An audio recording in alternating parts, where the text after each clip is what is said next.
It's been a tough week for America. We saw the assassination of Charlie Kirk this week, and another school shooting. We saw the violence that took place in North Carolina, I think it was, where the young woman was cut down on the train. And inevitably, as we see these things take place, we end up asking the question, why, God? Why do you allow this sort of pain to take place in a country, especially when we see somebody who is effective in ministering the gospel? And I think a lot of the impetus that I have for this sort of a thing is to see that stuff stop.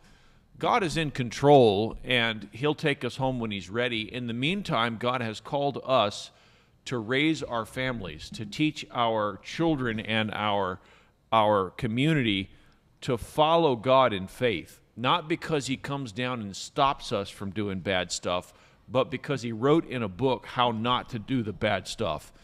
And if we follow that, if we are in accordance with God on these things, then the bad stuff doesn't happen. The reason that we saw a young lady cut down in a train was because people didn't follow God. They did not care about the things of God. They ignored that and they walked in sin. The reason that we saw a young father cut down while speaking was because the people that put into the life of a young man put evil in, and he chose evil and to walk in evil, and evil came from that. The cure for our nation's ailing, for the pain that has been caused by this sort of sin and iniquity, is the word of truth. Our desire is to see people walk in the newness of life, to desire the good things of God. I think that if you choose righteousness in your home and in your family, good comes from that.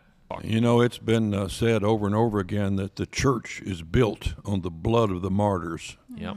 And the church is of such a nature, like Charlie Kirk said, the best thing you can do to get back at your enemies is to forgive them, or something to that effect.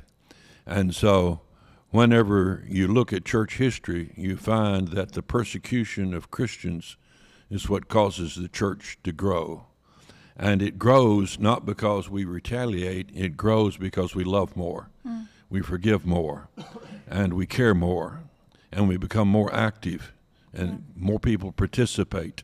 So it's like you hit one Christian, and the splatter from that infects thousands with the same spirit as the one that they killed.